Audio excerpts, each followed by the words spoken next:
ആദ്യമേ തന്നെ ഈ അൾത്താരയിൽ വന്ന് അമ്മയുടെ പ്രത്യക്ഷീകരണത്തിൻ്റെ സാക്ഷിയാക്കി നിർത്തിയതിന് 1000 നന്ദി പറയുന്നു. എൻ്റെ പേര് രേഷ്മ. ഞാൻ കോഴിക്കോട് ജില്ലയിൽ നിന്ന് വരുന്നു. ഞാനൊരു നേഴ്സാണ്. ഞാനിവിടെ വന്ന് തീർത്ഥാടന ഉടമ്പടി എടുത്തത് 20/10/2024 ഞാൻ ഉടമ്പടി എടുക്കാനുള്ള കാരണം, ഞാൻ ഒമാനിൽ നേഴ്സായിട്ട് ജോലി ചെയ്യായിരുന്നു.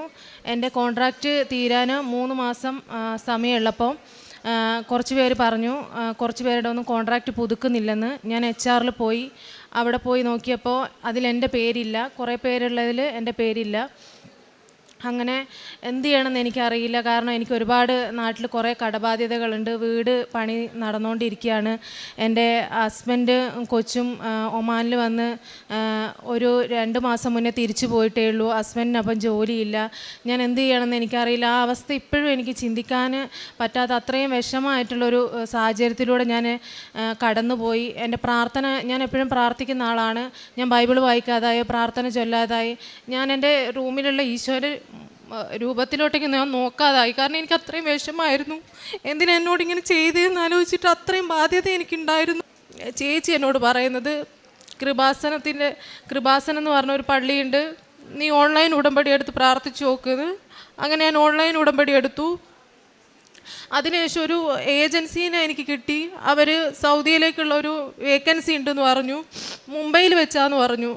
അപ്പോൾ ഞാൻ നോക്കുമ്പം 60,000 രൂപ ടോട്ടൽ എനിക്ക് എക്സ്പെൻസ് ആവും.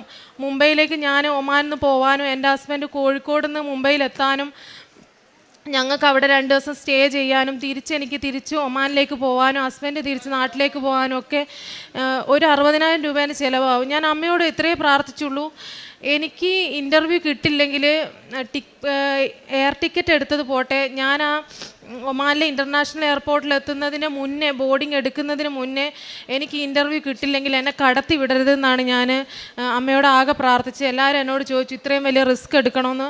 പക്ഷേ എൻ്റെ മുന്നിൽ റിസ്ക് എടുക്കാതെ വേറെ വഴിയില്ലായിരുന്നു. ഞാൻ അമ്മയിൽ മാത്രം ആശ്രയിച്ചു. ഞാൻ ഒരു മലയാളി ചേട്ടനെയാണ് അന്ന് പോകാൻ വേണ്ടി ടാക്സി വിളിച്ചത്. ഞാൻ കയറിയപ്പോൾ ആ ടാക്സിയിൽ കൃപാസന അമ്മയുടെ രൂപം ഉണ്ടായിരുന്നു. അപ്പോൾ എനിക്ക് തോന്നി അമ്മ എന്തായാലും എനിക്ക് ഇൻ്റർവ്യൂ തരുന്നു. ഞാൻ അങ്ങനെ മുംബൈയിലെത്തി. ഇൻ്റർവ്യൂവിന് പോയി. ഇൻ്റർവ്യൂവിന് ആദ്യം എക്സാം ആയിരുന്നു. എക്സാം എഴുതി ഒരുപാട് പേര് എക്സാം കിട്ടാതെ അവർ ഒഴിവാക്കി. എനിക്ക് ആ എക്സാം കിട്ടി. അമ്മ അനുഗ്രഹിച്ചു. പിന്നെ രണ്ടാമത്തത് ഇൻ്റർവ്യൂ കിട്ടുക എന്നുള്ള കടമ്പയാണ്. ഞാൻ ഒരുപാട് പ്രാർത്ഥിച്ച് ഇൻ്റർവ്യൂ അറ്റൻഡ് ചെയ്തു. എനിക്കങ്ങനെ ഇൻ്റർവ്യൂ കിട്ടി. ഞാൻ തിരിച്ച് ഒമാനിലോട്ടേക്ക് തിരിച്ചു പോയി. അപ്പോൾ അവിടുന്ന് എൻ്റെ ഇങ്ങനെ കോൺട്രാക്റ്റ് പുതുക്കുന്നില്ലെന്ന് അറിഞ്ഞപ്പോൾ എല്ലാവരും എന്നോട് ചോദിച്ചായിരുന്നു, നീ ഇനി എന്ത് ചെയ്യും, നിനക്കിനി ഒരു ജോലി കിട്ടുമോ, നാട്ടിൽ പോയാൽ കുറച്ച് സാലറി അല്ലേ ഉള്ളൂന്ന്. അപ്പോൾ ഞാൻ എൻ്റെ റൂമിൽ വന്ന് ചേച്ചിയോട് പറഞ്ഞു, എനിക്ക് ജോലി കിട്ടി ചേച്ചിന്ന്, ഞാൻ ഇപ്പോൾ പോകുന്നത് സൗദി മിനിസ്ട്രിയിലോട്ടേക്കാണ്. അപ്പോൾ ചേച്ചി പറഞ്ഞു, നീ എല്ലാവരോടും പറയണം നിനക്ക് ജോലി കിട്ടി, നിനക്ക് കൃപാസനത്തിൽ വന്നതുകൊണ്ടാണ് നിനക്ക് ജോലി ഇൻ്റർവ്യൂ കിട്ടിയതെന്ന്.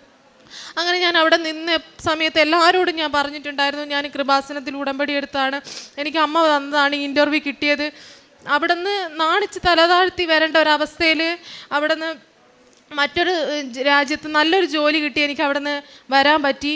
നാട്ടിൽ ഞാൻ വന്നു. എൻ്റെ ഓൺലൈൻ ഉടമ്പടി 18/10 തീരുമായിരുന്നു. ഞാൻ 20/10/2024 വന്ന് ഇവിടെ നിന്ന് തീർത്ഥാടന ഉടമ്പടി എടുത്തു. അതിനുശേഷം ഞാൻ വിസയ്ക്ക് വെച്ചു.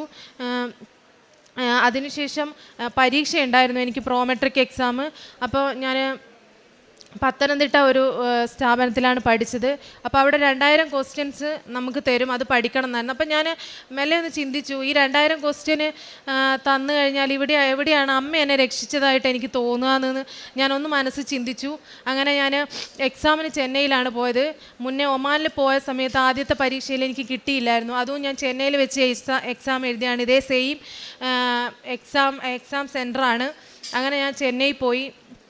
പോകുന്ന വഴി ഞാൻ ട്രെയിനിൽ വെച്ച് അഖണ്ഡ ജപമാല ചൊല്ലിയിട്ടാണ് പോകുന്നത്. ഞാൻ പോയപ്പം സെയിം ഹോട്ടലിലും മുന്നേ ഒമാനിൽ പോയ എക്സാം എഴുതാൻ പോയ അതേ ഹോട്ടൽ തന്നെയാണ് എനിക്ക് സ്റ്റേ കിട്ടിയത്. ഞാൻ എക്സാം എഴുതാൻ രാവിലെ പോയപ്പോൾ ഞാൻ പോയ സെയിം ചെയർ, സെയിം കമ്പ്യൂട്ടറാണ്. എനിക്ക് എൻ്റെ കയ്യിൽ കൃപാസനത്തിൻ്റെ അമ്മയുടെ കാശ് രൂപ ഉണ്ടായിരുന്നു, എൻ്റെ കഴുത്തിൽ ഞാൻ ചെയിനിൽ കൊളുത്തിയിട്ടിട്ടുണ്ടായിരുന്നു. അപ്പോൾ എനിക്കൊരു ടെൻഷൻ ഉണ്ടായിരുന്നു, എല്ലാം റിപ്പീറ്റ് ചെയ്യുകയാണോ, ഇനി ഒരിക്കലും കൂടി ഒരു തോൽവിയാണോ എൻ്റെ മുന്നിലേക്ക് വരുന്നതെന്ന്. പക്ഷേ എനിക്കൊരു വിശ്വാസം ഉണ്ടായിരുന്നു, എന്തായാലും അമ്മ എന്നെ ഇത്രയും ഞാനൊരു 3 മാസം അത്രയും ഒരു നരക ജീവിതം ഞാൻ അനുഭവിച്ചാണ്, ഇനിയൊരു വിഷം എനിക്ക് തരില്ലെന്ന് എനിക്ക് അത്രയും വിശ്വാസം ഉണ്ടായിരുന്നു. ഞാൻ എക്സാം എഴുതി, എനിക്ക് അത്രയും പാടുള്ള എക്സാം ആയിരുന്നു. ഒരു 10 ക്വസ്റ്റ്യൻ അല്ലാതെ അതിൽ ഒരു ക്വസ്റ്റ്യൻ പോലും എനിക്ക് അറിയില്ലായിരുന്നു. ഞാൻ എൻ്റെ ഹസ്ബൻഡിനോട് പറഞ്ഞു എനിക്ക് ടഫായിരുന്നു, എന്നാലും അമ്മ എന്നെ രക്ഷിക്കുമായിരിക്കും എന്ന് പറഞ്ഞു. പിന്നീട് 1 മാസം കഴിഞ്ഞപ്പം എൻ്റെ എക്സാമിൻ്റെ റിസൾട്ട് വന്നു. അതുവരെ എൻ്റെ വിസ വന്നില്ലായിരുന്നു. അപ്പം ഞാൻ എപ്പോഴും ഏജൻസിയോട് ചോദിക്കും, എന്താ എൻ്റെ വിസ വരാത്ത വിസ? അവർ പറയും വരും എന്ന് പറയും. അങ്ങനെ ഒരു 30-ാം തീയതി എൻ്റെ എക്സാമിൻ്റെ റിസൾട്ട് വരികയാണ്. റിസൾട്ട് വന്നപ്പോൾ ഞാൻ പാസ്സായി. എനിക്ക് ശരിക്കും പറയുകയാണെങ്കിൽ ഒരു മെറിറ്റും ഇല്ലാത്ത എന്നെ അമ്മയുടെ ഒരു ഗ്രേസ് കൊണ്ട് മാത്രം ഉയർത്തിയതാണ്. ആ എക്സാമിന് എനിക്ക് പാസ്സാവാൻ പറ്റിയതാണ്. അങ്ങനെ അന്ന് തന്നെ എന്നെ ഏജൻസി വിളിച്ചു പറയുകയാണ് രേഷ്മയുടെ വിസ വന്നിട്ടുണ്ടെന്ന്. അങ്ങനെ എൻ്റെ വിസയും വന്നു. അതിനുശേഷം അമ്മയുടെ എന്നും ഞാൻ ഡെയിലി ബ്രെഡ് കൂടുമായിരുന്നു അച്ഛൻ്റെ. എനിക്ക് പോകാൻ കുറച്ച് പൈസ വേണമായിരുന്നു.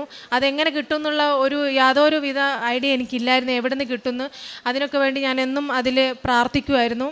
ചൊവ്വാഴ്ചയുള്ള ധ്യാനം ഞാൻ മുടക്കാതെ കൂടുമായിരുന്നു. അതിൻ്റെ ഫലമായിട്ട് എനിക്ക് ടിക്കറ്റ് വന്നു. ഈ 13-ാം തീയതി ഞാൻ സൗദിയിലേക്ക് പോവുകയാണ്.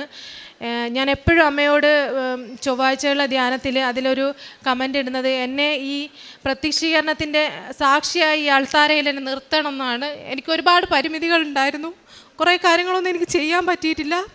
പക്ഷേ അതിനൊക്കെ ഞാൻ എപ്പോഴും മാപ്പ് ചോദിക്കാറുണ്ട്. കാരണം അതൊക്കെ എൻ്റെ മാത്രം പരിമിതികളായതുകൊണ്ട്. ഞാൻ പ്രേക്ഷിത പ്രവർത്തനമായിട്ട് ഇവിടുത്തെ പത്രം വിതരണം ചെയ്യാറുണ്ട്. എനിക്ക് വരാൻ പറ്റാത്ത മാസങ്ങളിൽ എൻ്റെ ഫ്രണ്ട്സ് ആരെങ്കിലും വരുവാണെങ്കിൽ അവരെ കൊണ്ട് മേടിപ്പിച്ച് ഞാൻ കൊറിയർ അയപ്പിച്ച് ഞാൻ പത്രം വിതരണം ചെയ്യാറുണ്ട്. കാരുണ്യപ്രവൃത്തികളായിട്ട് എന്നെക്കൊണ്ടാവുന്ന രീതിയിൽ ഞാൻ മറ്റുള്ളവരെ സഹായിക്കാറുണ്ട്. ഒരിക്കൽ കൂടി എന്നെ ഈ അൾത്താരയിൽ അമ്മയുടെ പ്രത്യക്ഷീകരണത്തിൻ്റെ സാക്ഷിയാക്കി നിർത്തിയതിന് 1000 നന്ദി ഈശോയോടും അമ്മയോടും പറയുന്നു. അവൻ്റെ നാമത്തിൽ വിശ്വസിക്കുന്നവർക്കെല്ലാം കൃപയ്ക്ക് മേൽ കൃപ. യോഹന്നാൻ്റെ വിശുദ്ധ സുവിശേഷം 1:16 അരുളി ചെയ്യുന്ന തിരുവചനങ്ങൾ. രേഷ്മ എന്ന ഈ മകളുടെ ജീവിതത്തിൽ തൻ്റെ ജോലി തനിക്ക് നഷ്ടപ്പെടുന്നു. മുമ്പോട്ടൊരു വഴിയില്ല. ജോലിയില്ലെങ്കിൽ തനിക്ക് കടബാധ്യതകൾ, ഹസ്ബൻഡിന് ജോലിയില്ല. അങ്ങനെ ഉള്ള അവസരത്തിലാണ് ഈ മകള് ഓൺലൈൻ ഉടമ്പടിയിലൂടെ എങ്ങനെയാണ് പരിശുദ്ധ അമ്മയെ തൻ്റെ ഹൃദയത്തോട് ചേർത്ത് വയ്ക്കുക, ഈശോയെ സ്നേഹിച്ചിരുന്ന മകളാണ്.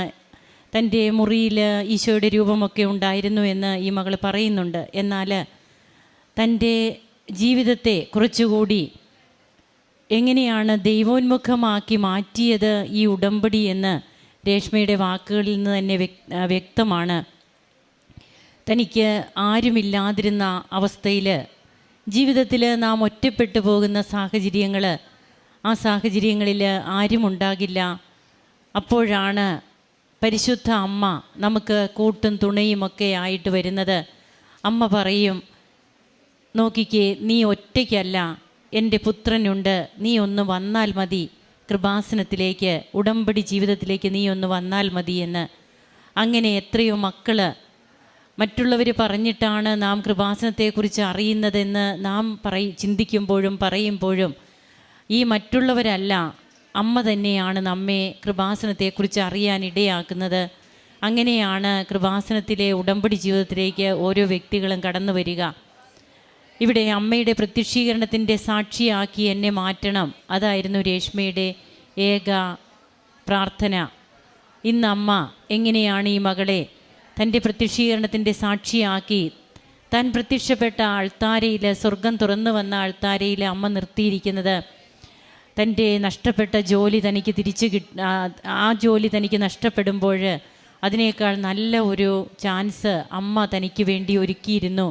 അതാണ് ഇന്ന് സൗദിയിലേക്ക് പോകുവാനായിട്ട് തനിക്ക് കൃപയായിട്ട് തെളിഞ്ഞത്. എങ്ങനെ ഓൺലൈൻ ഉടമ്പടിക്ക് ശേഷം ഇവിടെ വന്ന് തീർത്ഥാടക ഉടമ്പടി എടുക്കുകയും വീണ്ടും ഉടമ്പടി പുതുക്കിയൊക്കെ ജീവിക്കുന്ന ഈ മകള് തൻ്റെ പ്രേക്ഷിത പ്രവർത്തനവും കാരുണ്യ പ്രവർത്തനങ്ങളും ഒക്കെ വഴിയായിട്ട് ദൈവത്തെ മഹത്വപ്പെടുത്തി ജീവിക്കുന്നു. അങ്ങനെ ഈശോയുടെയും അമ്മയുടെയും സാക്ഷിയായി ഇന്ന് ഈ അൾത്താരയിൽ നിന്ന് ഈ മകളെ സാക്ഷ്യം പറഞ്ഞിട്ട് പോകുമ്പോൾ ലോകത്തോട് മൊത്തം വിളിച്ചു പറയുന്നതും, അതുപോലെ തൻ്റെ ജീവിതത്തിൽ തനിക്ക് കിട്ടിയ ഈ ഒരു വലിയ കൃപ, ഇത് ഇനി അങ്ങോട്ട് തൻ്റെ ജീവിതത്തിൽ താൻ പ്രഘോഷിക്കാൻ പോകുന്നു എന്നുള്ളതിൻ്റെയും തെളിവാണ് ഇവിടെയുള്ള ഈ വെളിപ്പെടുത്തൽ. നമുക്ക് ദൈവത്തെ മഹത്വപ്പെടുത്താം. ഈശോയ്ക്കും അമ്മയ്ക്കും കരങ്ങളടിച്ച് നമുക്ക് നന്ദി അർപ്പിക്കാം. അത്യപൂർവ ദൈവാനുഭവങ്ങൾ ഇനി നിങ്ങൾക്കും സ്വന്തം. ഈ യൂട്യൂബ് ചാനൽ ഇതുവരെ സബ്സ്ക്രൈബ് ചെയ്തിട്ടില്ലെങ്കിൽ ഇപ്പോൾ തന്നെ സബ്സ്ക്രൈബ് ചെയ്യുക. ഈ വീഡിയോ ഇപ്പോൾ തന്നെ നിങ്ങളുടെ സുഹൃത്തുക്കൾക്ക് ഷെയർ ചെയ്തുകൊണ്ട് കർത്താവിൻ്റെ പ്രേക്ഷിതരാകുക.